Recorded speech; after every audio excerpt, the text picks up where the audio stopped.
Hey guys, welcome back to the English shooting live stream here in the Blue Fieldsports gun room. As always, I'm joined by Conners and we have Alex. I forgot my hat. Forgot your hat? No! I forgot my hat. No, well, at least you're not going bald like me. We've got Alex and Paul behind the scenes running everything for us. It has been another break, so it's been 2 weeks since the last one, so a little bit of housekeeping. We are now going to be doing these live streams every 2 weeks. I know that you guys love it and you love the weekly live streams, but there's so much going on at the moment, both here and personal lives. What Callum's actually saying is you're just not important enough to him. No, the dislikes are gonna happen. Well, maybe we should change it to if we get 100 likes, we do them every week. There we go. I don't think that works. No, but yeah, so it's going to be the same usual format. One of the silver linings of doing it every couple of weeks is that we're going to have a lot more to talk about, and also it means that Conners has a lot more time to develop new products. It's going to be fairly Magload heavy tonight because he's been a busy little boy, and we've got some new stuff to talk about. We're also going to be talking about some big update news. You guys seem to love asking about updates of the firearms certificate and shotgun certificate application, and I've got some fairly big news on that one. Yeah. Oh, first I'm hearing of it. Well, yeah, it's not. This was like 2 weeks ago now, but we haven't done the stream, so we haven't talked about it. Some other news and topics, but as always, don't get too hyped. The news isn't that big. This is your stream, guys. So any questions or topics that you have, please fire them in the comment section, and we'll try and get round to them. Thanks, Richard, for your support.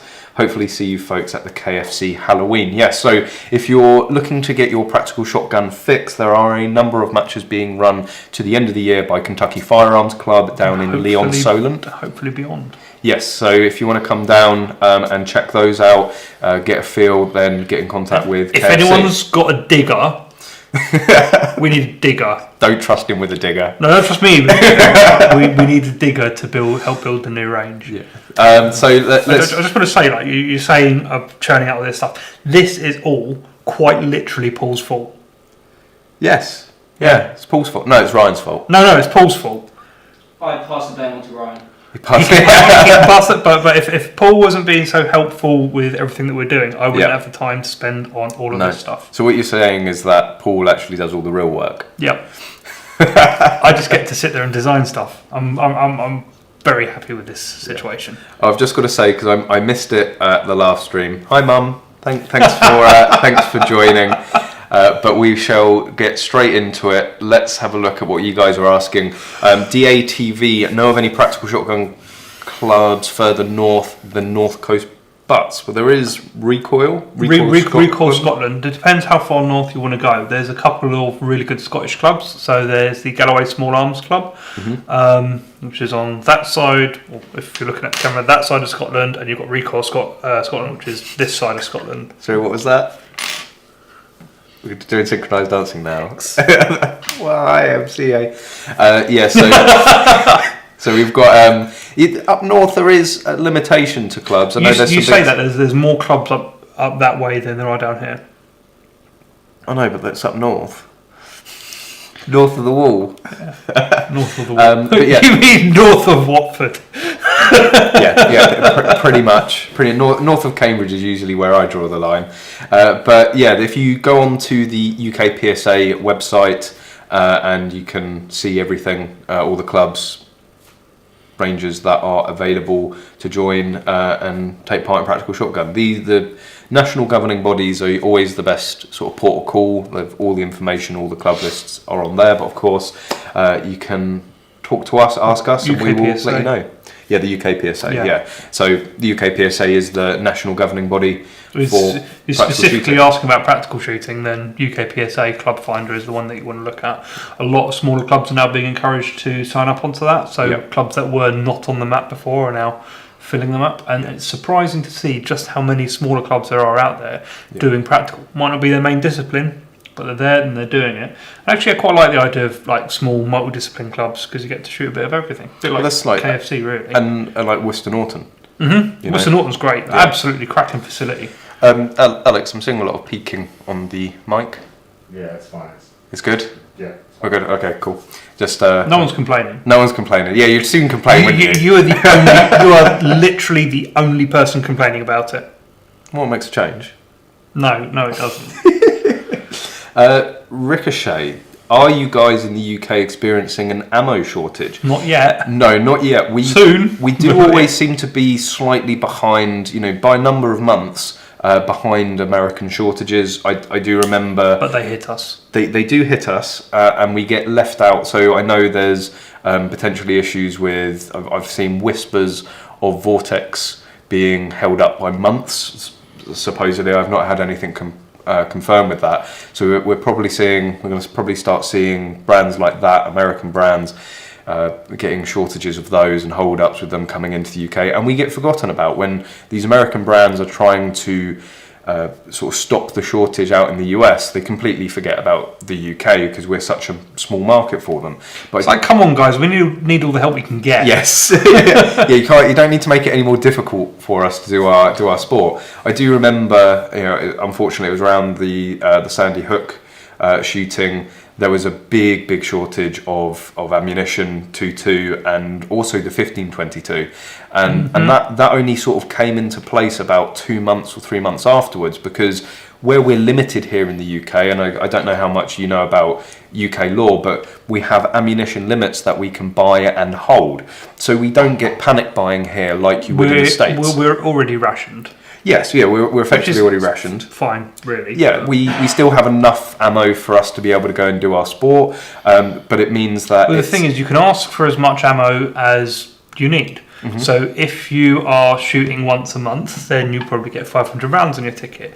If you're running a club, you'll probably get 20,000 rounds on your ticket, and it's all fair. It's just, you've got to have that amount put in your ticket first. It's always about justification. What can you justify to the police? And if you've got a good reason for it, if you've got good justification, then you're usually going to be able to get it. And this is what I say to people: is don't worry, don't fret about it. You will get what you are justifiably allowed to get.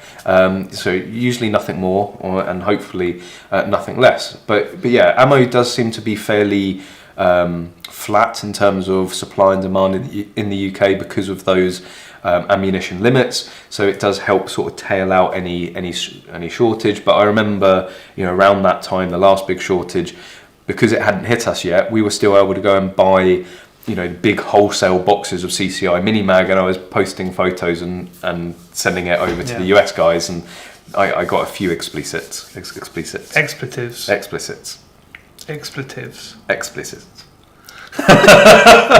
Look, it's past 7 o'clock. It's past your bedtime. It's very much past my bedtime. No. See, the actual problem here is when Callum came in this morning, he was terribly hungover. I wouldn't say hungover. You didn't like bright lights or loud noises, and you kept shining flashlights and screaming at me. Well, yeah. What else do you do when someone's got a hangover? I have to say, Wednesday night, it's like the worst night to pick for beer night. But we there's a great little craft ale house down in the town that I live. Loads of unique new craft beers, and pretty much every Wednesday is the day that I go down with my dad. And funnily enough, the landlord is a fan of the channel. So the first time I went down there, he came over and was like, "Oh, are you run English shooting?" And I was like, "Oh, this is going to go one of two ways." But luckily, he's a big supporter of the channel. They are few and far between. Yeah. Well, we've got 61. They're not supporters of the channel. They're just here to watch. It's like watching Formula 1. You don't watch it for the racing. You watch it for the crashes. No, that's NASCAR. Because there's literally no other excitement in NASCAR. It's like I've lost count. And if you can't count, and it's making another left turn. Occasionally, they have a right.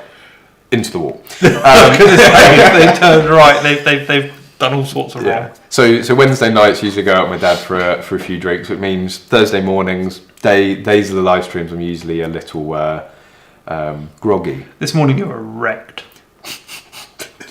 That just sounds wrong. You got in the car and you're like. Yeah, I could have done with a bit of a line, but I had my monster, had my painkillers, and that was fine. And now I'm here. But don't expect me to pronounce words, even on a good day. Don't expect me to pronounce words. Right. Anyway, I'm amazed sometimes you can string together a coherent sentence. Yeah, so am I. That's why I have you here. When my brain just goes down into meltdown, I'm just like it's like the spinning beach ball of death of Mac. I haven't crashed. I'm just processing. And that's the problem with Macs. Where's your sticker god as well? My sticker? Yeah, you stuck it on my laptop. Did I? Yeah. Oh, it's already an Apple. It's already a Mac. Anyway, we've got Ryan. Someone's taken a bite out of that apple. Do you know what that's meant to? What one of the theories behind the bite? What? I think it was Alan Turing. I think it was meant to signify Alan Turing. But maybe that's complete. But I think somebody significant to the computing world. It's meant that's what it's meant to signify. Okay, sure. I think right. So. Anyway, moving swiftly onwards. Back onto guns. Hey guys, with having epilepsy and a stroke squash my ability to get a firearm certificate and the ability to own a shotgun. It's really a question for your FEO. But I don't see any reason why it would. Well, we were talking about this, I think only yesterday or the day before, about really the ultimate decision comes down to your doctor. Mm-hmm. But with the GP form, it doesn't actually ask for an opinion of the doctor. It just asks whether you have any mental or physical. It lists a bunch of stuff out. Yeah. So the way that the GP form is posed actually sort of says that the police then end up making the decision whether anything is relevant to you being suitable. But the police aren't medical experts. So ultimately it is going to come down to your GP. So I would say that is going to be your first port of call. Get in contact with them and ask them whether it would make you unsafe. At the end of the day, epilepsy, within the confines of the way that a UK range is run, as long as all the other rules of safety rules are being being followed, even if you were to have an episode, it should still be fairly safe. But obviously, it does exclude you from things like driving for reasons that if you're going along at 70 mile an hour and you end up having an episode, then you're going to lose control of it. And a gun could be the same way.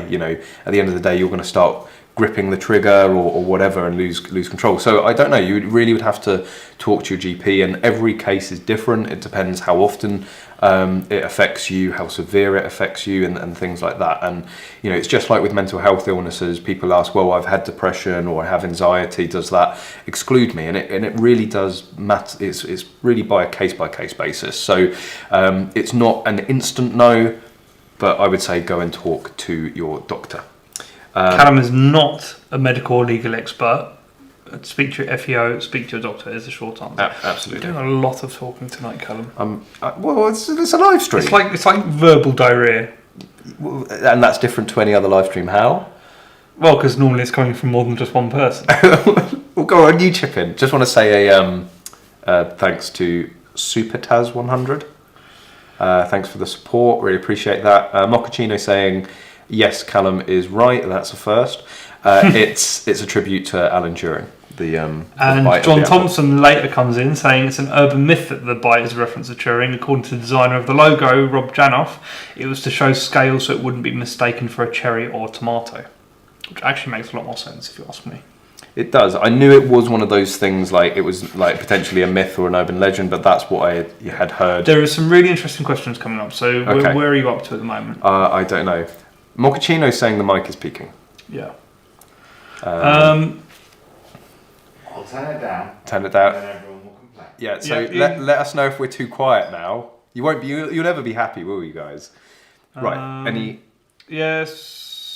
There's quite a bit going on. Daniel Smerrill. Hey Dan, thanks for Hi, Dan. joining. As you'll notice, we don't have your Razer HD Gen 3. Tom Ellaway offered me a price I couldn't refuse, so he's got it now. So if, talk to him. If you don't believe us, ask him to send you a photo. And actually on that note, if anyone wants to buy a Gen 3, I think Daniel's selling it. And of course the Desert Tech behind us. Basically, Dan really hates money, but then finds a love for it again. He goes, oh no, I want the money back, and then buys and sells.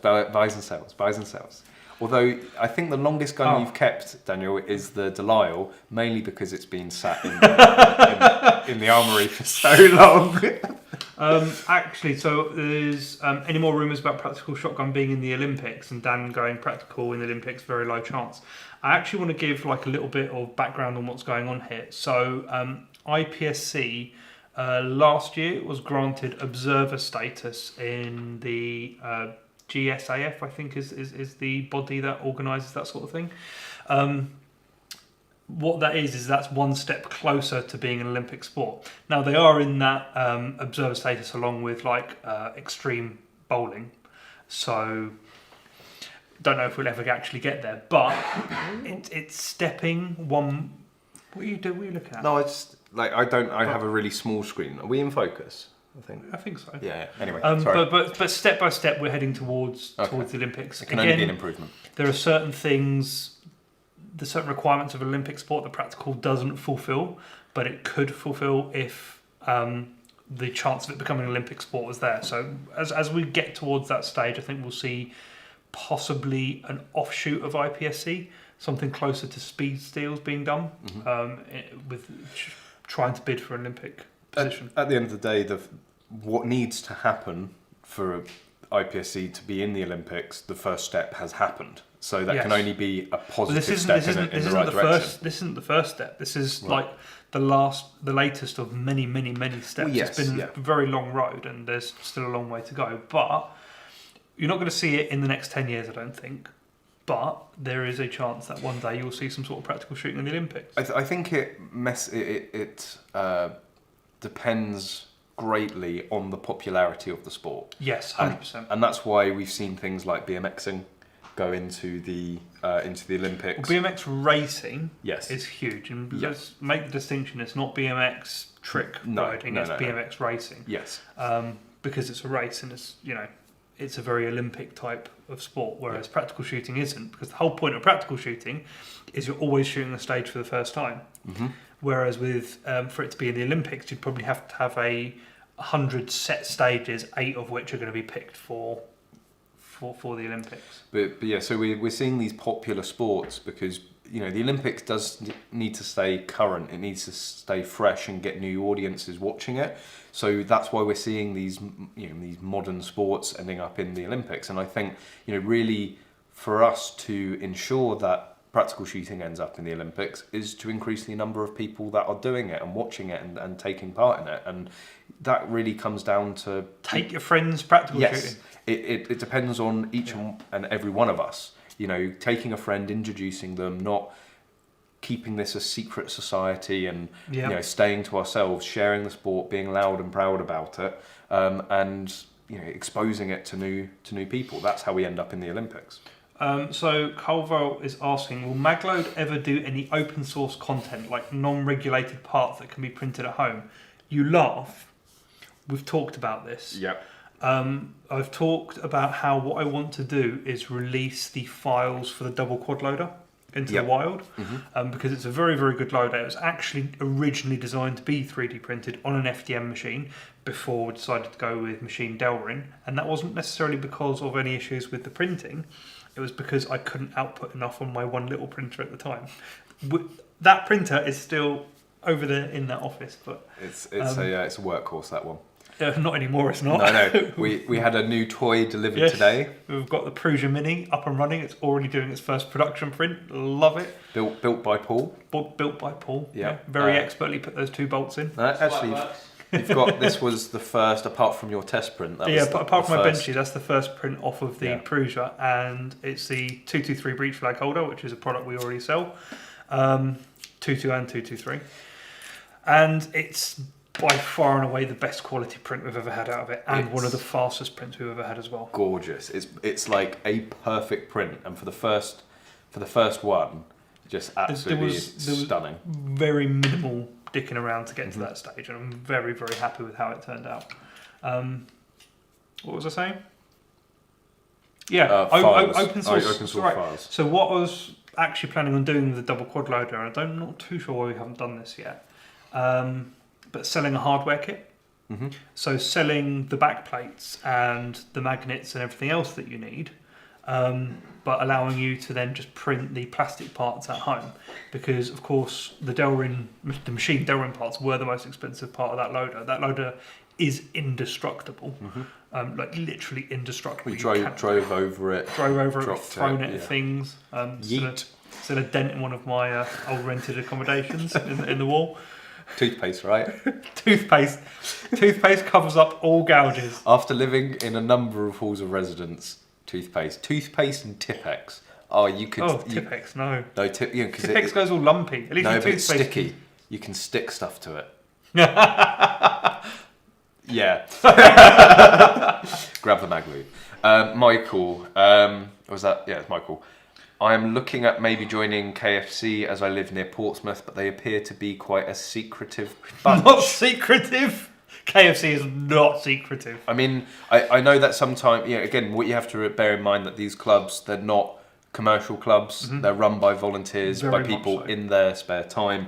So just keep pinging emails. You can join online. You can join online. If you go on the KFC Facebook page, there should be a link up there currently, or to the Member Mojo website where you can go and sign up and pay your fees. So currently, new members are being processed in batches every 2 or 3 weeks, because as we say, the people running the club are volunteers. Yep. So, they're not going to be there at the computer 24 hours a day waiting for your application. But also, the membership year starts again in about 10 days for KFC. So any new membership applications going in now are not going to be approved for another 10 days or so, mainly so you don't have to pay your annual fees twice, which just makes sense. You joining? I am, yeah. You joining? That wasn't at you guys. It's Paul. Paul's just slightly off. Paul's camera. already joined. He's in the list. He's in the list. He's in the He's list. Good. Seriously, Michael, just get with KFC if you're interested in practical shooting. At Bisley, because you're asking about range fees at Bisley, just join KFC. Just join KFC. And I was thinking about this the other day. You have some of the country's best shooters in KFC. You've got Ben Ducker, John Jennings, Matt Liddy. There's a lot of really, really, really top level shooters shooting at a club, as well as it being a very newbie friendly club. And that's it. It was all started to help new people into specifically 3-gun and practical. But they're all about the new members. But again, it's run in the spare time, so give people a bit of a chance to sort of get back to you. Or you can always just email Conners. No, you can't. No. Quick to... Daniel, any foresight into the new lockdown, how that affect matches with Wales going into lockdown, prospects for the rest of the UK? Has UK PSA plan for this? No, because no one really cares about Wales moving on. Yeah, Daniel, we live in the south. Yeah. Like, we're fine. We're groovy. Like, we're out there handshaking and kissing. It's fine. Everything is golden. Go north of Cambridge, you're screwed. Yeah. Or Wales.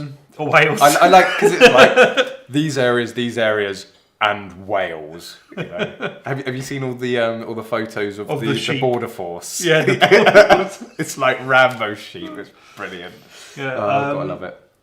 Public admits that Conners are better than Callum. Oh, that's beards. We're talking about beards. Bigger. There's no competition. There's no competition. How would I ever compare to this beard? Yeah. It's ridiculous. So, Simon's joined. Hi, Simon. Just dropped the email there for KFC. Will Magload offer custom colours? I'm not sure what you mean. We do like a whole range of colours for most of our products. Yes.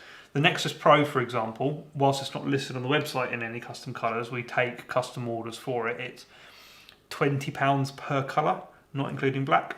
So if you wanted a black and yellow loader, it would cost you £20 more than... for a Nexus 20, it's £20 more. 28 is £28 more. It's like £1 per round. But basically, we always say to people, like, if you're on the website and there's something that you want tweaked or customised or in a different colour in any way... I would kill myself for saying this, but one of these in yellow, we could do it. Yeah, anything, we're going to get flooded. Anything you want can be done. So we do limit... the products so some products are only released in one colour just to limit the amount of things that we have to produce, because holding stock of loads of different colours isn't particularly efficient. But if one person comes and says, I'm buying one in that one colour, then that's justification for making it in that it's colour. Usually, if you don't mind paying a little bit more, if you don't mind waiting, bit, then anything you want can be done. Super Taz 100. Neither of you were at the speed still. No, it was actually my partner's 30th birthday. So there was no way I was going to get that pink slip to go off and shoot speed stills. I would have loved to. I value my man vegetables too much to put shooting above her in that instance. Correction to what I said earlier about the membership year. Some device is correcting me. Membership is calendar year, January to December. So. So we're just catching up on your... Yeah, just catching up on your comments. Someone said, why are you guys so great? I say, you must be watching a different channel. Well, it's not called Conners Shooting yet, is it? No. Mochaccino super secretive. Like, KFC is like one of the most outward publicising clubs there are. Well, I mean, most of that publicity comes from you. Well, yeah, they were like one of the only clubs in the country that was like, this guy should like try and help promote videos, and then I lost my FAC. So that ended up well, didn't it? What's the mini rifle scene like at KFC? Shooting a lot of speed steel. Yep. Multi-gun. Yep. Multi-gun. I'm trying to find ranges really to do. Mini rifle is the tricky bit. Yeah. Michael, you have so many questions about the sport. Well, fire away. Fire away. Keep the conversation going. We will happily answer any questions. That's why we do the live stream, so you can quick fire them. Yeah. However, I am going to quick segue into... Can I do translucent? Actually, yes. Yeah, with the new O light, it definitely could. We can't actually talk about that. No, you can't. Yeah, I can do translucent plastic. I'm going to charge you double for it though, because it will have to be PETG. No, you've got glow in the dark. Don't tell them about that. You're going to get like glow in the dark shot savers, please. Oh no, I can't do shot savers. It'll be option 3 loaders, breech flag holders, and they could be done in glow in the dark. Look at coatings. Anyway, but yeah, most things can be done. But a little topic. So do I glow in the dark? Only after eating cheese. only below the waist. Ask him how he knows. So, as I was saying earlier in the stream, you guys love updates on my FAC. Well, I'm very happy to say that the application has been submitted. And not immediately rejected. With the completed GP form this time. So this actually went in, I think, last week now. And I had some very promising news from somebody that messaged me saying that one of their friends had applied in Hampshire, and like last week they had received a text message saying that their ticket was on their way to them. So about a 2-month turnaround. Now I'm sure there's a little bit more of a backlog due to people getting their applications in. I think that if they delay it any more than 2 or 3 weeks, then something fishy is going on. Because let's face it, they've already made their decision. Most likely. Obviously, there's still the the procedure. So I'll be contacted by my FEO. We have an interview. Probably have to show him my security arrangements, all that sort of stuff. I will be documenting all of this, and I'm actually tempted. I know what sort of reaction I'm going to get, but I am tempted to maybe even talk to the FEO or Hampshire Firearms and say, would you mind if we film the interview? It would be really good if they'd agree to that. Because this would be a lot of information. I think a lot of people would feel put at ease if they can see how informal it can be. Yeah, and it is shrouded in mystery, and I know people that have never been through the process before get panicked about it and get really nervous. And we've both been there. You debrick it. These are the people that are going to be deciding whether you get a certificate or not, or certainly whether they passed on their recommendation for you to get a certificate or not. So I can understand it being daunting, and it would be great to actually, obviously there's going to be things in the interview that I'm not going to be able to put out online. But yeah, it'd be great to work with them and sort of show a sneak peek of what it's like. Arius is shouting at you. Right. Did they message you a receipt? Did they send you a message confirming 60 days from receipt of your submission? Okay, well, he's going to go and have a look for that. Is straight pull the same as bolt action in relation to an FAC? If you're talking about your application, you're not putting an action type down on your application at all. If you're applying for a slot, you're applying for a 2.2 rifle or a 2.2 pistol. You're not saying whether it's bolt action or semi-auto or pump or whatever. Once they give you the slot, you can buy anything that's within the law to buy using that slot. So all I've had so far is just a receipt that the application has been put in, and a receipt that I've paid the 90 quid for the certificate. Nothing about the 60 days, but it does state on their website 12 weeks. Brian Solomon is asking if he can send you a question in private. Can he have your email? I'm expecting some sexy time photos. More dick pics, great. I've got enough of his. Yes, Brian, if you want to email EnglishShooting@gmail.com, then that will come through to me, and I'll get back to you. Shall I just give them your personal email address? No, please no. Well, that's my personal address is actually my spam email. Yeah, I was going to say that you're less likely to get a response if you send it to your personal it's what I just give out to all the online forms. Is handguns in the UK illegal? Depends on your definition of a handgun. Yeah, we can have long barrel pistols. So these are pistols with a barrel of at least 12 inches and the overall length of 24 inches. So.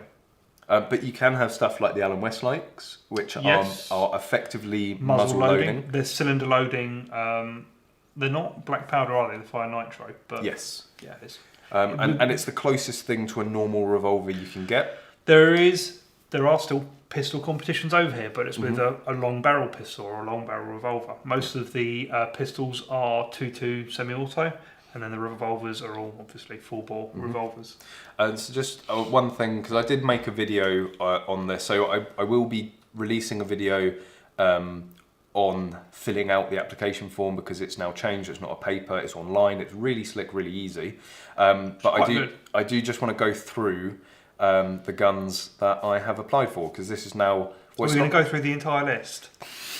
Don't say it like that. It's a reasonable amount. Can I go and take a break while you go? It's a reasonable amount. It's like you talk too much at the best of times. It's a reasonable amount. It is a reasonable amount. It is a reasonable amount. There we go. But it's going to take a long time to get through the list. No, I'll do it quickly. So I made the video doing this. I think some things have changed slightly. It's 18 in total. I wouldn't recommend for just a complete fresh first time applicant to maybe go for 18.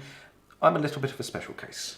It's not technically a first-time application for you. No, and it's not like I work full-time in the firearms industry either. So, so anyway, I'll go really quickly. So, 12 gauge Section 1 shotgun, 12 gauge Section 1 shotgun, 12 gauge Section 1 shotgun, 22 LBP, 22 LBP, 9mm LBR, 357 rifle, 223 rifle, 223 rifle, 308 rifle, 7.62x54 rifle. You can't get that Mosin back. Oh yes. 303 rifle, 22 rifle, 22 rifle, 22 rifle, 357 muzzle loading handgun, 22 rifle, and a 22 LBP. There we go. Yeah. That's it. I'm gonna be hitting the practical circuit hard. Yeah. 4 years of pent up. And the thing is you hear, oh, that's a lot of Section 1 shotguns, but actually when I go to a match or any major matches next year, I'll be taking at least two. A gun, my main gun and a backup gun. So how many did I say there? Three. But that could be one for each division. Like if you want to shoot open, certainly doing Magload, we're going to need lots of different types of guns anyway for R&D. So. Yeah. So my plan was to have two standard guns, so that I'm able to take two to a competition or take two abroad. Actually, that's a note to discuss tonight, and also as well. I don't know if I'm going to be brave and go heads up against Conners in the standard manual. It will probably be modified or open. Okay. Modified sort of crept into there because it's like you have the reliability of the standard guns, but you have 14 round capacity. Or just shoot open with an M2. Guaranteed win.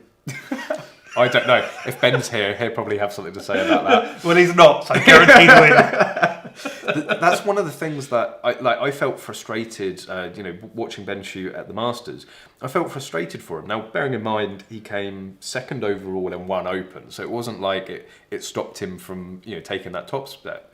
But there were some issues with it, like all open guns, even the Dissonant Arms, which is perhaps one of the best open guns. It is the creme de la creme of open guns. There are still some just issues you can't get away from open guns. And I was just thinking, it would be an interesting comparison to see if, somebody going in there with pretty much a standard gun, but then you're limited to 10 round capacity in open. So I think modified, you could potentially beat modified some open has the potential to be the fastest division.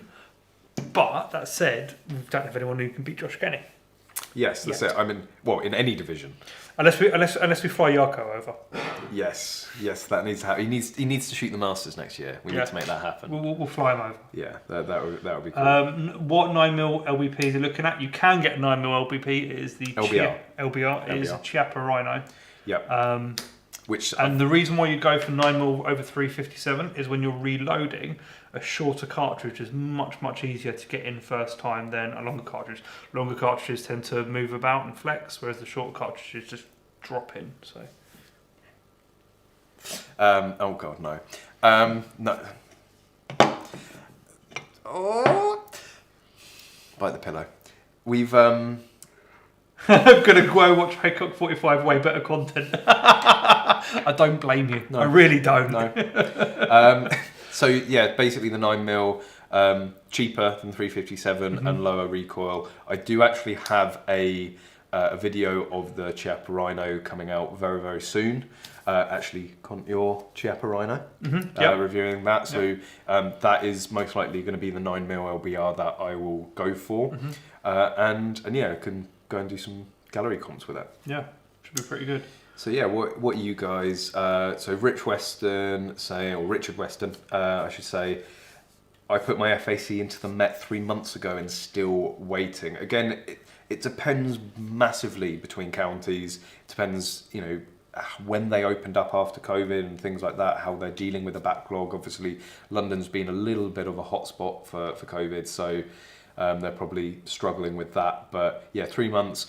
I mean, 3 months doesn't sound a long time, having lived in Hampshire all of my sort of firearms career. I mean, 3 months, a few years ago, 3 months would have been rapid. I miss Sussex. Yes, but it really does sound like Hampshire have really streamlined. They definitely turned around 1-for-1 variations. They're coming back in 24 hours in a lot of cases, which is really good going. Yeah. Yeah.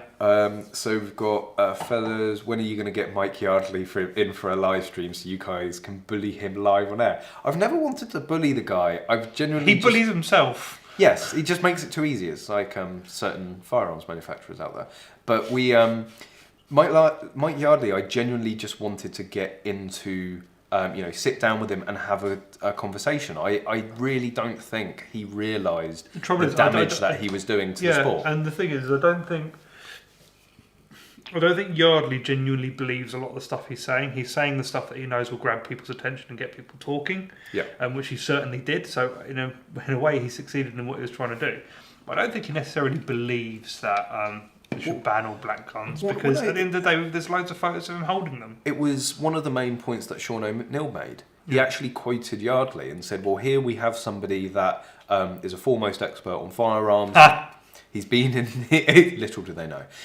He's been in the industry for yonks, and here's somebody who's as within the community as you can be, and he's saying that you shouldn't have them.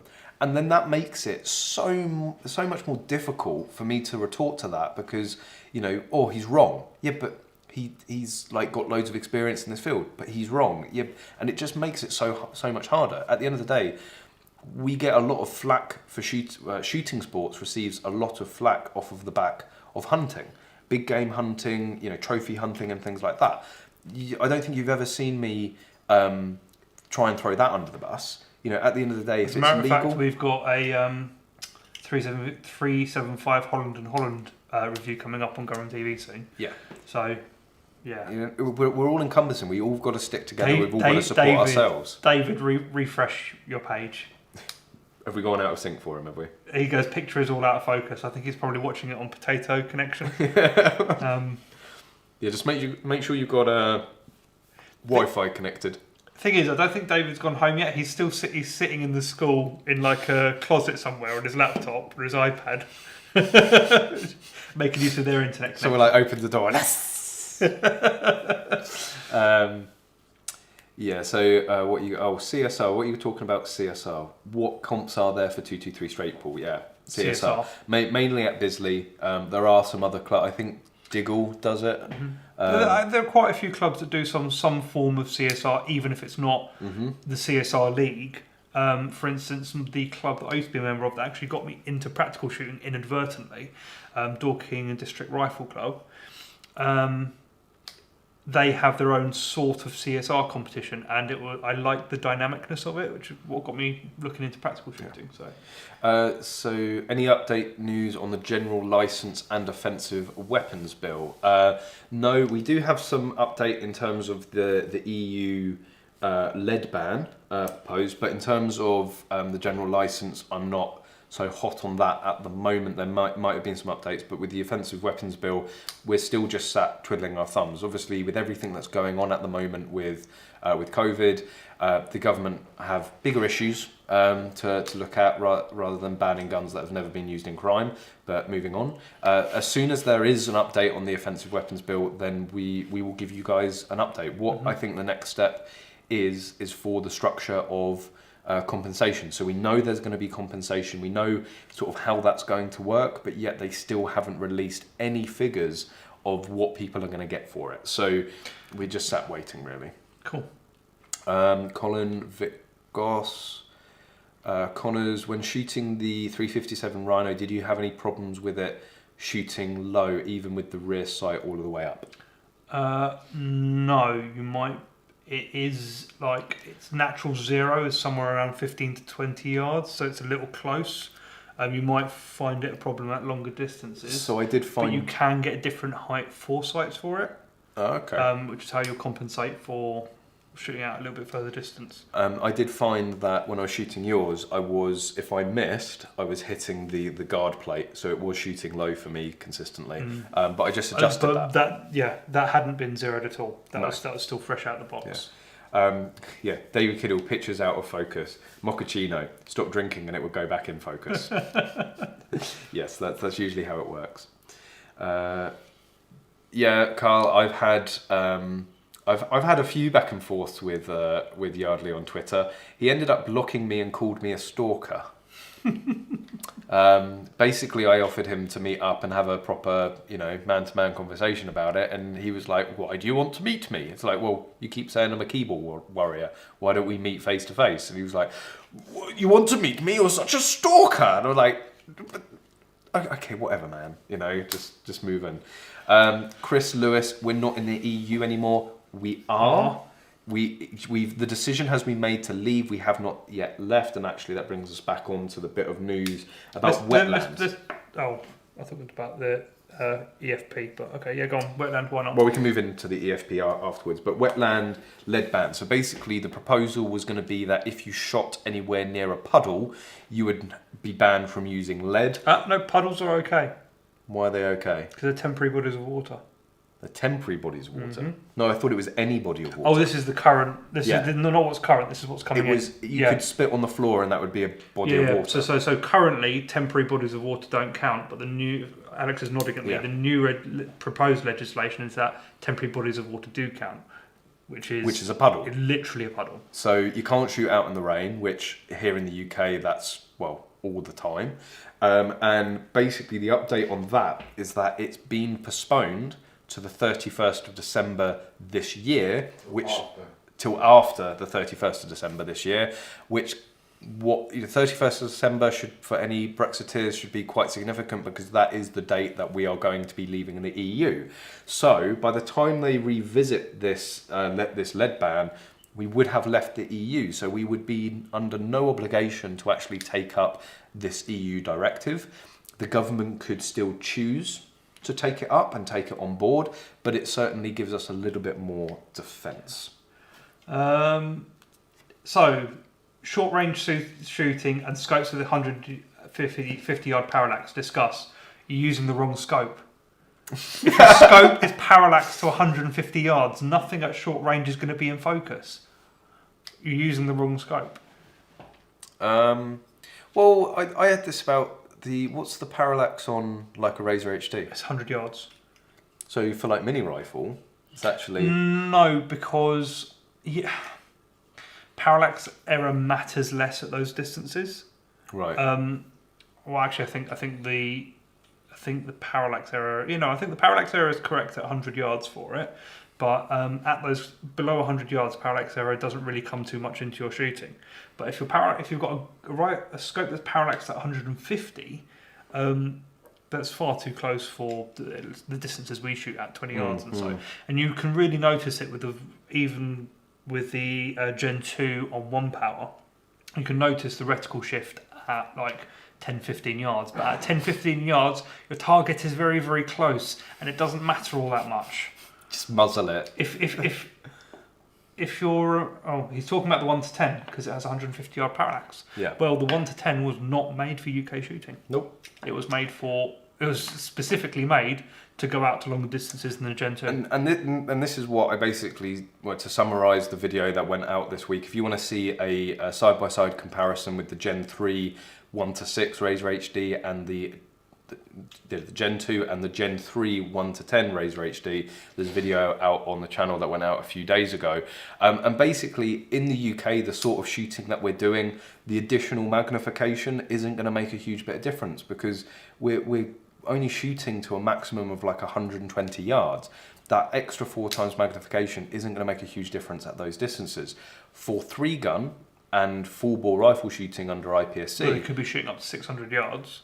That's when you're going to get that sort of 600 meters. You're going to get that sort of difference. So people, what was it, 710 yards? I think it's 600 meters, something like that. Yeah. So when we went out to the Rifle World shoots, some of the targets that they were engaging, like we stood there and we're going, what? And some people couldn't even see the target. And some people are shooting with iron sights. Yeah. It's absolutely incredible. So it's it's just not for this market. Although people like Ben Ducker, who predominantly a UK shooter, he shoots a lot internationally as well. So he's got it to use in UK competitions so that he gets used to the gear so that when he goes out to the US or to Europe to use full bore at longer distances, he's familiar with the kit. So somebody like Ben is going to see a difference. Other shooters that may have acquired a Gen 3 in the UK probably won't see a huge difference over the extra 4 times magnification. 2 times.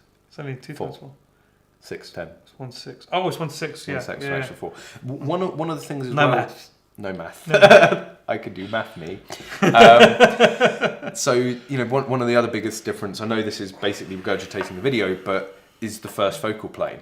Again, your sort of hold off and holdovers up to 100 yards. The thing is the reticle is a ballistic reticle for a 223, and it really has very little bearing on 2.2 trajectories, which is a shame. Yeah, because it would be very, very cool if that reticle was useful to us, but for 3-gun, for 223 full bore shooting out abroad, like, it is going to be the king of practical scopes. You know, it is good, whether it's £700 better off than the Gen 2, and we're talking about it as well. You can pick a really good condition second-hand Gen 2 Razor HD for like £1,000. So you're looking over double it to pick up a new, Gen 3. And you know, again, if you've got a Gen 2, you're going to sell that for about £1,000. You're going to have to invest another £1,000 to get the Gen 3. Is it worth doubling your money effectively? So Sinner 2004 is asking whether you should get a 308 or a 6.5 Creedmoor. Now, whichever one you get, you'll have a lot of fun. 308. Whichever one you get, people will tell you you're wrong. Well, no, it's very much like the 17722 debate in air guns, right? But especially between those two calibers, because a 308 is a big bullet that has a lot of drop on it, but isn't affected by wind all that much, whereas 6.5 is a much flatter trajectory. The only thing to consider here is really budget. Like, if you're on a budget, you don't want to be going for a 6.5 Creedmoor. The gun's more expensive, the ammo's more expensive. 308, you can pick up surplus, triple G, black dot, and have a really good time with it.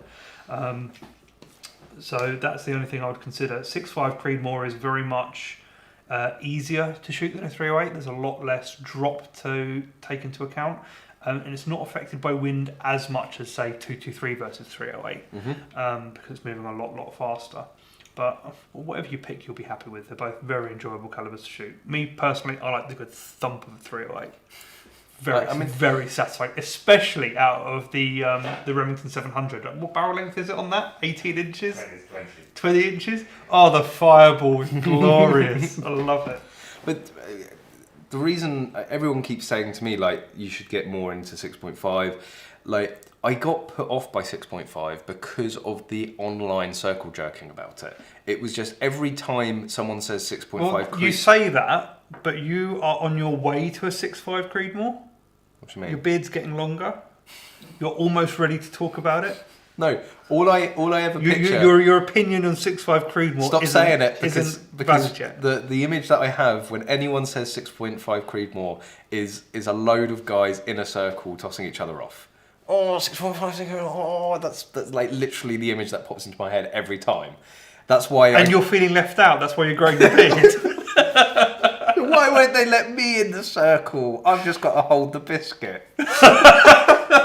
Move very swiftly onwards. Someone will get that. A few of you will get that one. Anyway, moving on. Daniel wants me to ask you guys how to tell if a girl likes you. Show her your gun. See how she reacts to it. No, seriously, I can attest to this. Oh, okay, all right. I can attest to this. The first night, my very long-term girlfriend came back to mine. She came into my room and she saw a guitar, and I used to play the guitar. I hadn't touched it in years, but she's a musician herself, so she was like, "Oh, you play the guitar?" I was like, "Oh, I used to." "Oh, that's really cool as a hobby, because she plays the violin." And I was like, well, no, I've got a new hobby now. And I was like, it's one of these things that genuinely was like, do I show her now, or do I wait and sort of break it in softly? And I thought, no, because if she runs out of the house screaming, then I know she's not the one for me. So literally there, after a night out, grab one of my shotguns and go, this is what I like doing. And she's like, stood in the room going, well, this is not how I expected this to go. But she was, she certainly... Would you like to come out to the woods with me? Bring the Magload.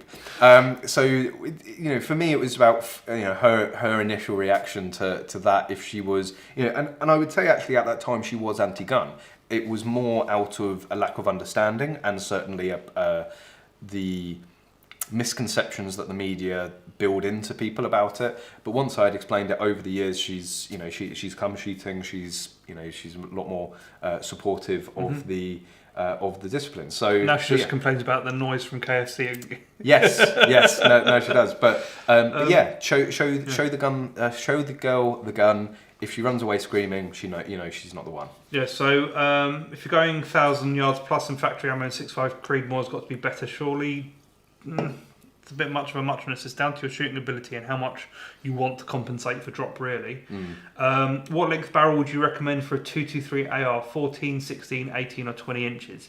I would personally stay away from the shorter barrels, like a 14-inch barrel.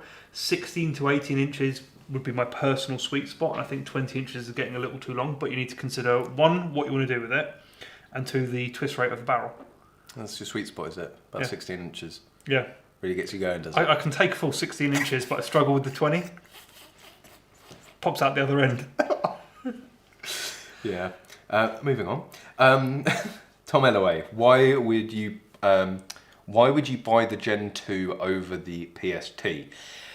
I wouldn't. I would, because the clarity of the glass, and you can see less scope body when you've got it on 1 times power. My own money though. I mean, you looked at a PST, and I found, being a bit of a scope snob, I found the haze just a bit too much, even for practical. Although you did get dealer price on it. I did. So if you didn't have access to dealer price, what would have happened? Would have gone with iron sights. you laugh, but I like to think that I shoot particularly well with iron sights, I probably would have ended up shooting standard. So yeah, I mean, and that's actually something that I've thought about doing, myself. With all this, I still can't decide on an optic. Looking at a full size IPSC at 100 yards, I don't see any reason why I wouldn't be able to hit the A zone with iron sights until you go to the rifle world shoots. Well, I said 100 yards. Oh yeah. Not 600 meters. But talking about the Gen 2 PST, there's actually one in front of us here on the gun. So if it was my own money, I would probably end up going for the Gen 2 PST. They're still a hell of a scope. They're half the price of the Gen 2 Razor HD, and they're like four times less than the new Gen 3. It's essentially a Gen 1, isn't it? Yeah. Yeah, they're bloody good scopes. You're getting a lot of scope for your money with one of those, and the fact that Vortex is still making them, I think, is absolutely fantastic. Yeah. It's a very, very capable practical scope. Well, they've got some good points in the market. At 700 quid, you can get the PS2. And most importantly, it's black. It's not that horrible off purple colour. Oh, I love it though, because it's an HD.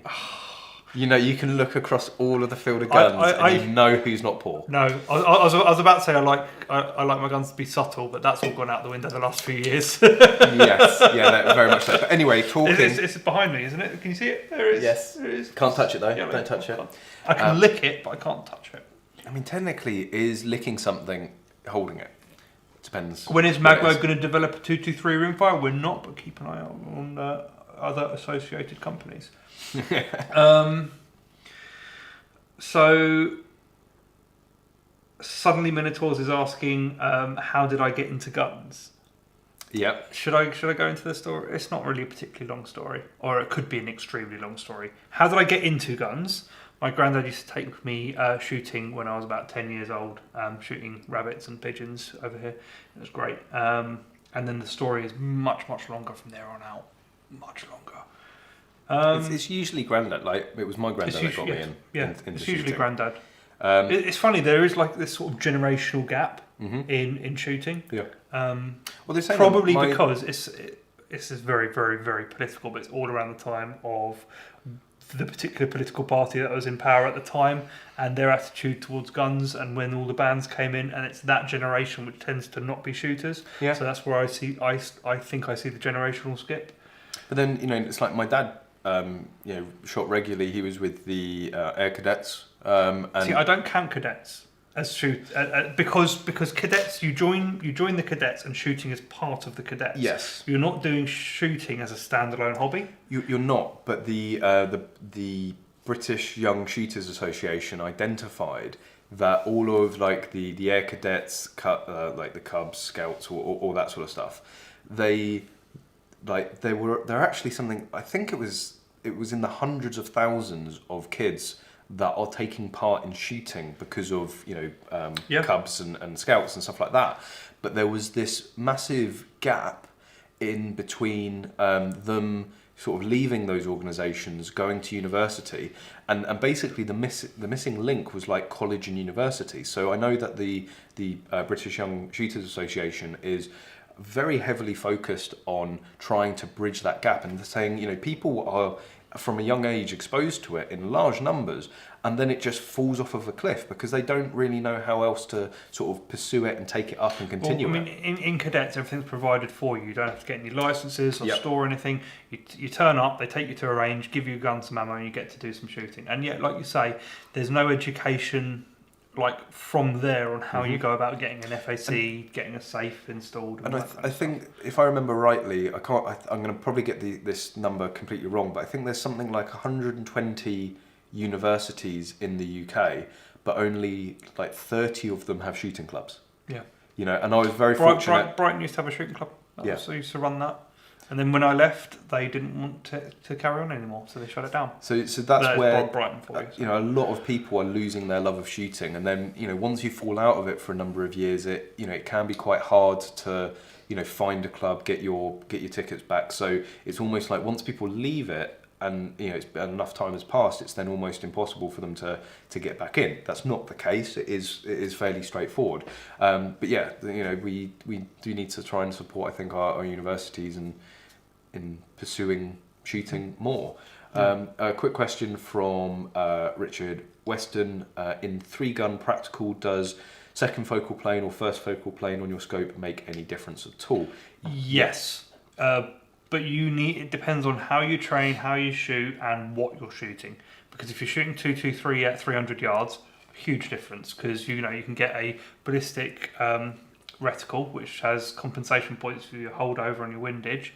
But if you're shooting 2.2, 3-gun over here with us, then it makes very little difference at all. So, David asking, who was the uni shooting at Cottesloe Heath Challenge? He always calls it Cottesmore. Cottesmore. Is Imperial College London, which was actually my old I'm a alumni of Imperial, and that's where I found. It says alumni. I used to clean the toilets there. Yeah. But I went there. But that's where I fell in love with shooting. That's where I got exposed to what we could own here in the UK. So I actually, Connors came back and was like, "Oh, your old club was there," and I got straight onto the phone to one of the guys who was there while I was there. He's a medic, so he's 7 years. That's why he's still there at the uni. And I was like, "Look, we want to help you guys out. Anything you need." And they actually have a practical shotgun team, and I thought that was absolutely amazing. They were very much focused while I was there on 2.2 prone and sort of target rifle, but to see them branching out and doing all these different disciplines and new disciplines was fantastic. But yeah, Imperial College Rifle and Pistol Club. All right, we've only got half an hour left of the stream. Can I fill it with Magload, please? Yeah, Paul IPSC, what's behind the rifles on the table? That would be Callum and Conners. First off, right. So for anyone who doesn't want to see Magload, you can leave the stream now. Don't leave. Because before you leave, hit like. Everyone that's watching, hit like. It really helps. Butt ton of new products on the table for you. Just so happened that a lot of the design pathways and development pathways came together at this point. We have a lot of production prototypes on the table. So one thing people have been asking for a really long time is magazine extensions for the 10-round mag, for the Smith mag. Now the reason why you'd want that is because you'd use this mag if you're going prone or using a bipod, something like that. I first laughed at this because I was like, well, if you want more capacity, just get the +6 that we already make and put it on the 25. But you need to get close to the ground. Yeah. So this is a +7 round base, taking your 10-round mag to a 17-round mag. They are going into production next week, I believe. And they should be ready mid to late November. So I'm super happy about that. This is one for Carl Volt. We have furthered the development on the and Dan Smerald. He wants a few of these as well.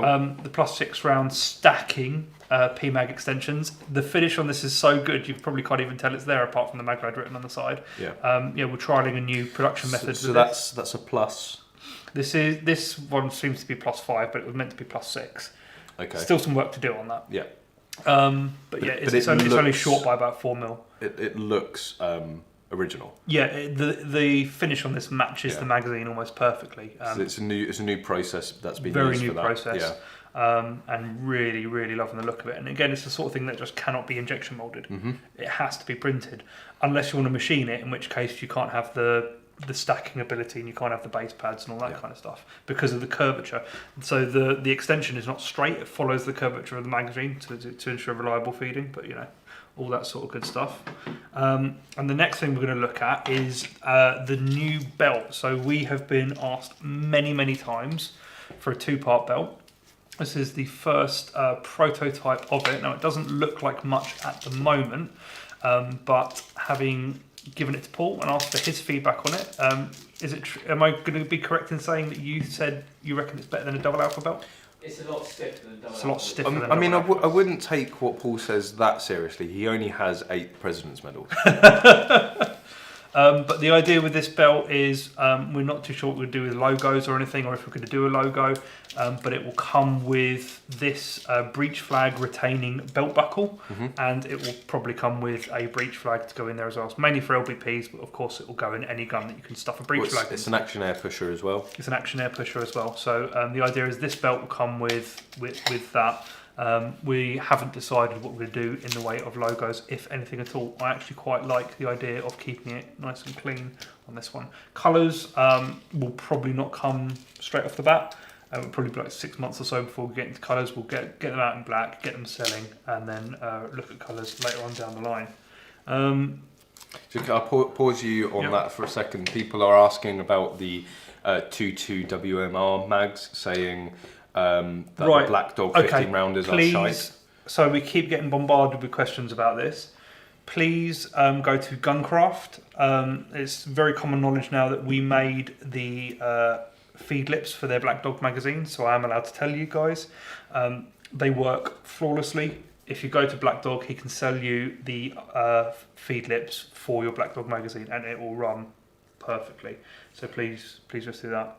But yeah, in terms of making something more than a plus 14, it's the 22 WMR round just limits. The 22 WMR round is a very tricky one to design a magazine for. I can understand why they've done a 14 round mag. However,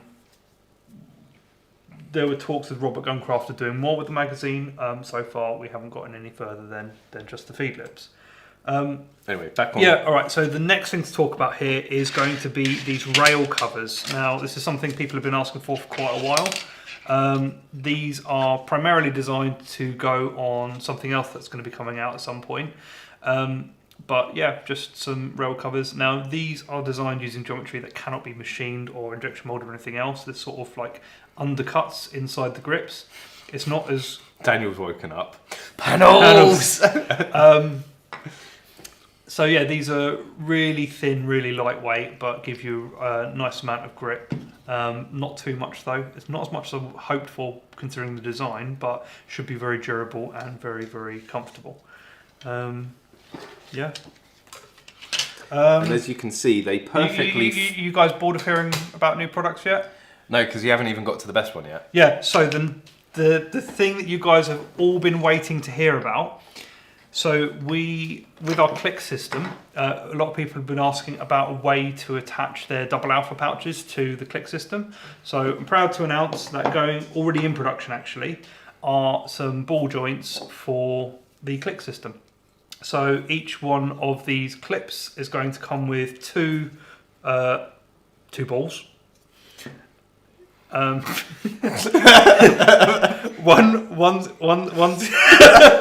One's going to have spigots on it to be compatible with double alpha and pretty much anything else. We've attached loaders to this, and they hold fast on the loaders. But we're also supplying one without the spigots, so that if you wanted to put a serrated washer on a mag pouch or something like that, you can fit that to the ball joint on there as well. That couldn't have been more perfect. It couldn't be more perfect, no, but you are kind of annoying me at this moment in time. Yeah, so that's that. And that kind of about wraps it up for the new products coming out. What's that? Oh, yeah, no, there's handguards coming. They'll be out already in a few weeks. Yeah, so it's only like just a handguard for the 1522.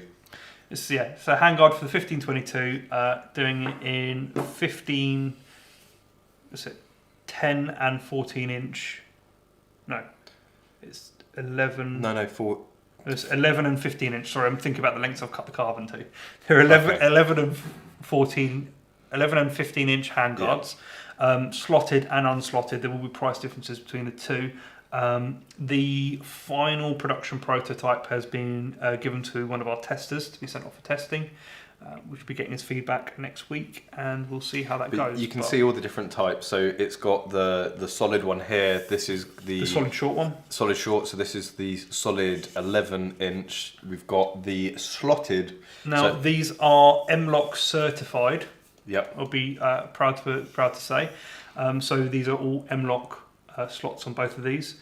We also have the long unslotted, which is what a lot of people have seen on my gun for a very long time now, and the long full slotted. So they have the M-LOK slots on every side.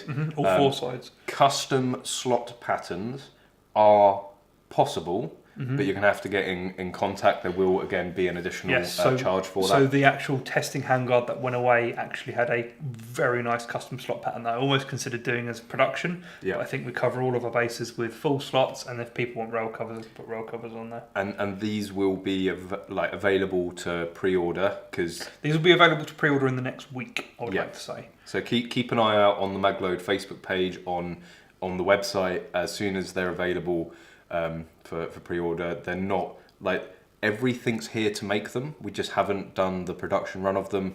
The pre-order will be the production run. Yeah, so whilst you guys are pre-ordering, we'll be frantically making these things. Yeah. Basically, we're just going to use up all, maybe not all the carbon in one go, but we'll make a good healthy stock. So once the pre-order date hits, they will all get shipped. There will be nothing left behind. So yeah, that's all good. Is that it? Is that all the that's all the goodness? That's all the goodness. I mean, I'm super excited about the ball joint stuff, but you just completely killed that conversation. No, you killed it. You got to know on this stream, you hold 2 balls up like that. But your double alpha mags are now compatible with click. Yeah. Jammed it in. Oh, it's upside down. That's why. Yeah, your double alpha mags are now compatible with click. So those are super. We've so these have more adjustment range than any other ball joint mag pouch out there. They can be put on anything that basically has a hole in it. So you can use the one without the spigots on it to attach it to anything. You just put a serrated washer in between to stop it from spinning.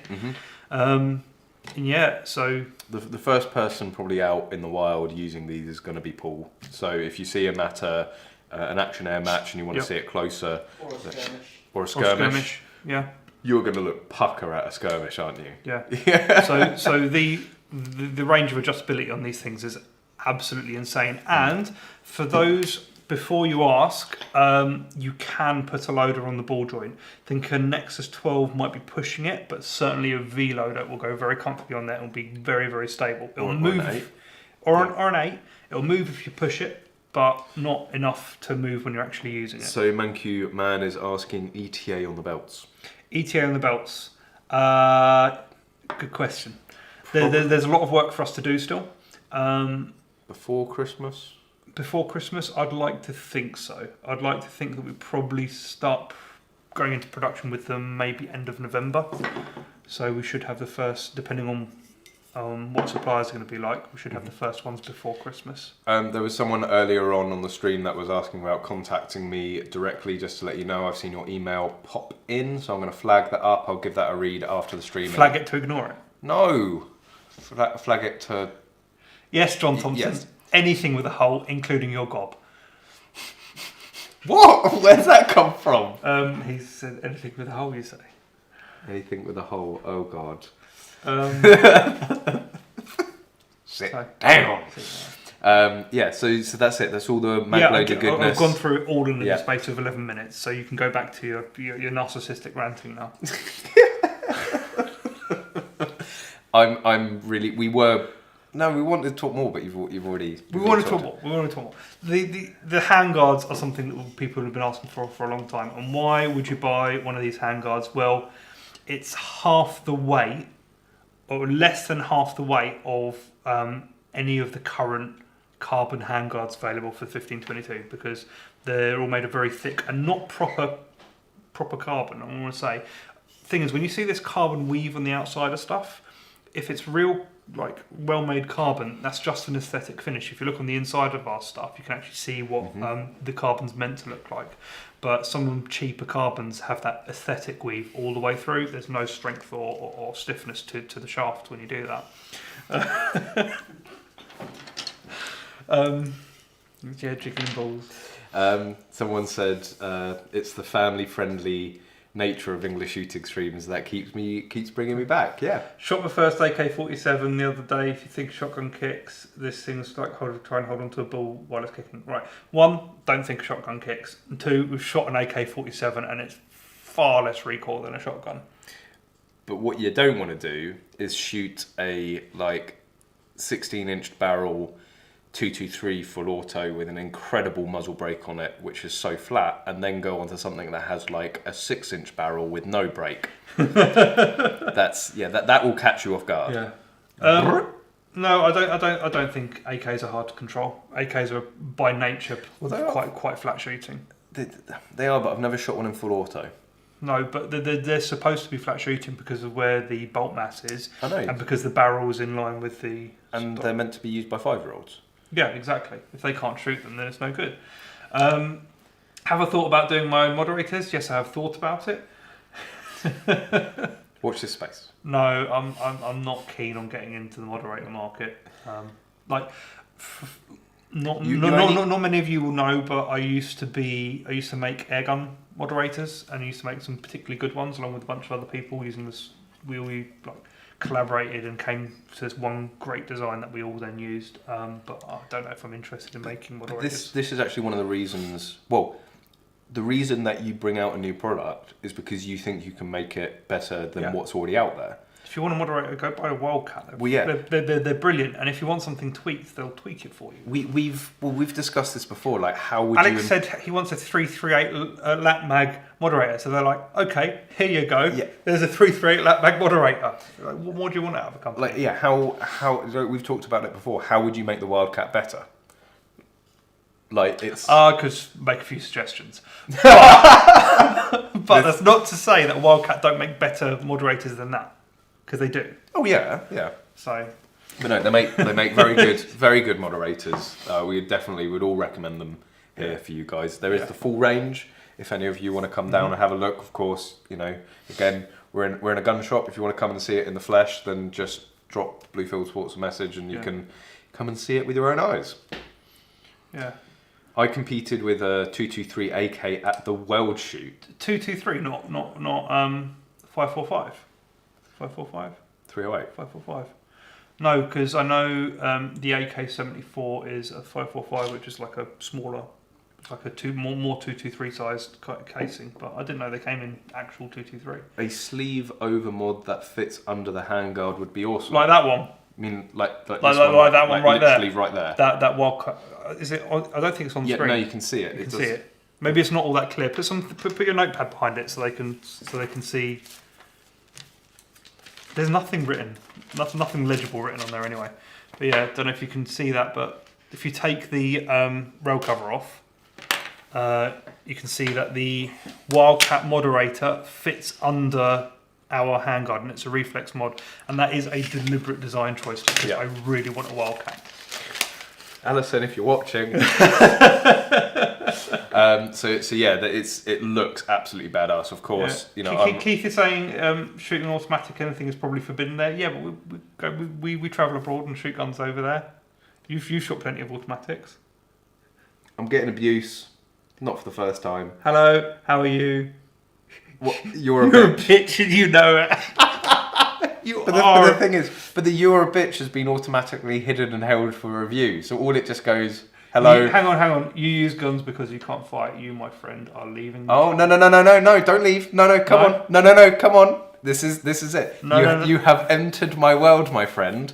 Please give us all your logic and reason for why you feel this way, and we will educate you. You're leaving. Well, that's a bit. Okay, bye. I don't know why you want to get into an argument with someone like that. No, it's not about getting an argument. It's about educating idiots. You know, you use guns because you can't fight. I would love to see. Can I see what the deleted message is? I'm just curious. He's leaving. He's gone. Oh, okay. You know. Goodbye. Yeah, I'd like to see anyone go up against a 308. Cheers, you know. It's not even a conversation we're trying to have here. But who brings fists to a gunfight? Obviously, that idiot. Still want to shoot your dream gun Barrett 50 cal? You can shoot 50 cal in the UK. 50 cal Association have quite a few ranges that they make use of, including Bisley. Alex, is that correct? No, they don't use Bisley. No. It's mainly in Wales. Is it Longmoor? No military ranges at the moment. No military ranges. And you can't maximum caliber Bisley is 300 Win Mag. Okay. You can't shoot the 338 there either. Nope. Oh, we should do it anyway. It's fine, that's my own range. I can shoot it on that. So we were talking about these guys complaining about guns like an M1 Garand not being shoulder friendly. If it's hurting you, you ain't holding it right. Like a metal butt padded gun is not that uncomfortable to shoot. You just put it in the right place. What's the most uncomfortable gun I've ever shot has to be a Stoker. Because it's an inertia-driven gun, and there is nothing, and I mean nothing, to absorb recoil. You can get that weight that goes in the back, which helps a bit, but I wouldn't consider a K11 a punchy gun, not by a long shot. The barrel's too long. You've got too much weight out the front for it to be punchy. The worst gun that I've ever shot prone was an Enfield.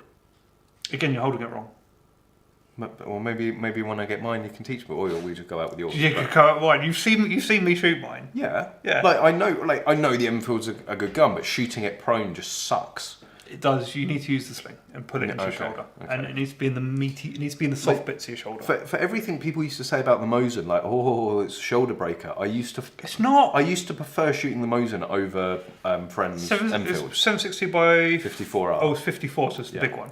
Okay. I just shoot it for the flames. Oh, glorious flames.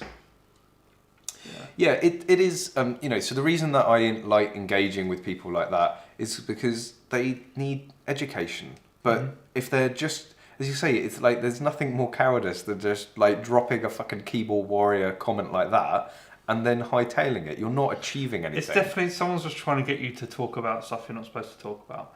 I do that well. The Enfield is one of the most comfortable rifles I've used. I'm being inclined to agree. I find an Enfield actually quite soft shooting. I find it softer shooting than my 308. My 308 is almost twice the weight of the gun, and it has a brake on it. Like the Enfield is a really nice, well-designed gun that's really comfortable to shoot and pretty fast as well if you know how to use it. So, yeah. Keith's garage. And actually, yeah. So What's It Matter makes a really good point here. He's got a single shot 20 gauge that weighs nothing and kicks really badly. Yeah. It would. Yeah. And I don't know if I've shot a 20 gauge. I don't think I have. But I imagine. But that's the thing is the gun weight plays more into recoil than anything else. And actually, a really lightweight 20 gauge is gonna kick more than a 12 gauge. There's just less metal in the gun. I pretty much own everything you'd expect a farm boy in the deep south to own. I've got a single shot 20 gauge. Yeah. Yeah, that's what you're just saying. It's in a 2004, but you can't teach stupid. I know, but you can roll around with in the mud with them. Conners know. There's a saying which is an engineer arguing with an engineer is like wrestling with a pig in mud. After a while, you realise that the pig enjoys it. That's pretty much us most days. I think we've already talked about preference between 308 and 65 Creedmoor. It's totally up to you. 65 Creedmoor. Yeah. The image is coming back into my head. Yeah. One bit of update that we were going to talk about, but obviously went down some avenues. Magload. Mostly soggy biscuit. But Magload. The EU firearms pass. The EFP is going to be no more. So as of the 1st of the 1st 2021, they will no longer be issuing European firearms passes. I'm assuming that any that have been issued will be valid for the term that they were issued for. No, everything stops on the 1st. So there's no point. There's no point trying to get a quick variation in to renew the date on your EFP because it's going to be invalid anyway. Yeah. So. it's going to default to what the country's firearms laws are. It will make travelling to Europe, certainly for the short term, a lot more difficult. You're going to have to, You'd apply to the individual country you're going to, and if you're driving, you'll be applying to the countries that you're passing through. It is entirely possible that the EU turns around and says, okay, you have to apply to the EU for a EU firearms pass. Oh, that's going to be fun. It might be a really nice way of getting around it, but I think that you'll have to probably apply to all the countries. So it means like going to CISO. Which means, going to CISO, have to drive around Austria. Can't take a pump gun through Austria. Well, you can't take a single-barreled shotgun through the Netherlands. Yeah. So all of these like countries with just really weird, adaptations of firearms law. You're gonna have to go around. But getting to Hungary, like how many countries do you go through getting to Hungary? I don't know, we flew. Okay, well that makes it a lot easier. But next time we flew because it was going to be such a pain in the backside to go through all the countries, taking the pump gun through lots of countries you're not supposed to have a pump gun in. So do you just like take the pump handle off and be like single shot? Single shot, yeah. It's a single shot, and then you reload it by screwing this back on. and then you take it off. Of course, you wouldn't fire a shot with it on. Absolutely not. Yeah. They're allowed semi-auto. Like, I mean, most restrictions like that make no sense, but that really is a special one. It was down to a knee jerk. So I was speaking to someone who Australia, it might have been Slovenia actually. But anyway, I was speaking to someone who lived there at one of these competitions. They said it was a knee jerk reaction to a tragedy. And no one could work out that the set, like, why are you going to ban pumps and not ban semis? Well, yeah, because someone used a pump action shotgun in a shooting. It's just asinine. Yeah, it's just like we're all for legislation, sensible legislation that has a proven effect on gun crime, right? We're not against the FACs or legislation. We're against legislation that actually makes no logic which way you cut it, like it's banning pumps. Yeah. But not semi-autos. Like, at least with the Netherlands, they banned all single-barreled shotguns. Like that, I can sort of vaguely understand, even though they have full autos out there. Like, there's no sense to that. It's just silly. Is it Denmark? I believe Carl Volt will probably correct me on this, where nationals are not allowed to shoot guns that internationals can. I think it's semi-auto rifles. We're going to go to it was to the Dutch Rifle Open, and the reason they were doing it was to promote the sport and do it. But the Danish couldn't actually compete in their own national rifle match. And then I think it was it Norway where they said you can have an AR-15 for hunting, but you couldn't use it for sport shooting. Yep. But if you left the country, you could then use it for sport shooting in that country. So it was like the Norwegians, I think it was, they were using their hunting rifles for the Rifle World Shoot. Yeah, and as Carl says, if gun laws made any sense, we wouldn't have any. That is true to us to some extent.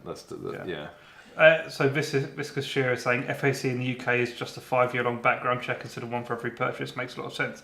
I think we both said on this channel, we're not against having an FAC. It's just that once you have your FAC, you should then be able to buy anything that you can justifiably use. What are you going to be able to do with... it's like my application, like with 18 guns. Like, what am I going to do with 18 that I can't do with 10 or 5 or even 3? I only have 2 hands, right? And I can only carry so much ammunition. It's like... Just this image in my head of you having like 10 guns slung over your shoulder, like an LBP in your teeth. Drowning.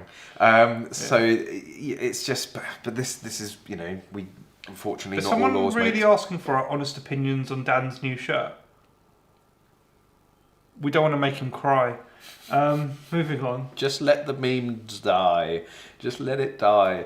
I did see... I did see a few other questions. Do you have to put ammunition quantity and the clubs you shoot at on your application? Yes. You have to designate a home club. Not ammunition quantity. You do have to put quantity down. Nope. on the online form in Hampshire, you have to tick that you will want ammunition for it, and I guess then you go and have a chat with the FEO. Also, I didn't have to declare what club. I only said that I would be shooting under a Home Office approved club. They didn't actually ask any details for it. I guess maybe they saved that for the interview. So they'll probably ask then. I did say for every gun that I put down, I put which club I would be shooting it with.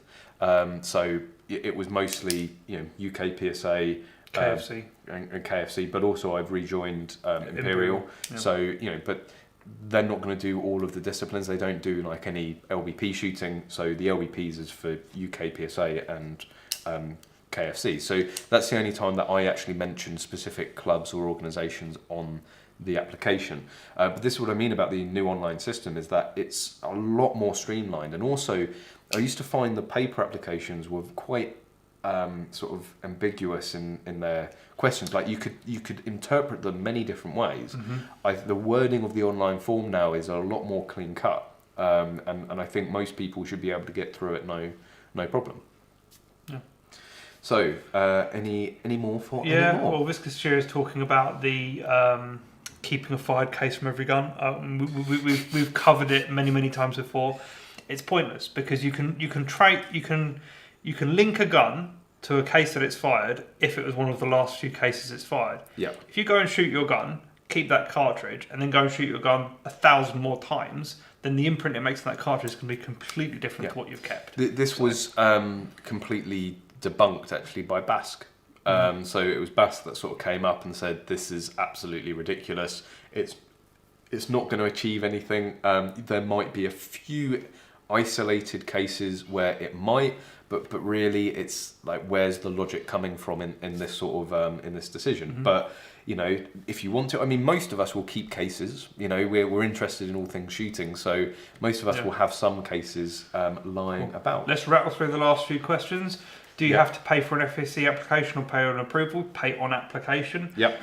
Applying for a dual FAC and shotgun, it's easier. Yes, it is. Don't do what I did. How far do you guys have to travel to the range? Currently 15 minutes. It's great. So 15 minutes? Yeah, to Leon Solent. It's more like 15 steps. Yeah. Right, yeah, because we've got the range here, but I mean, when we're talking about going to KFC.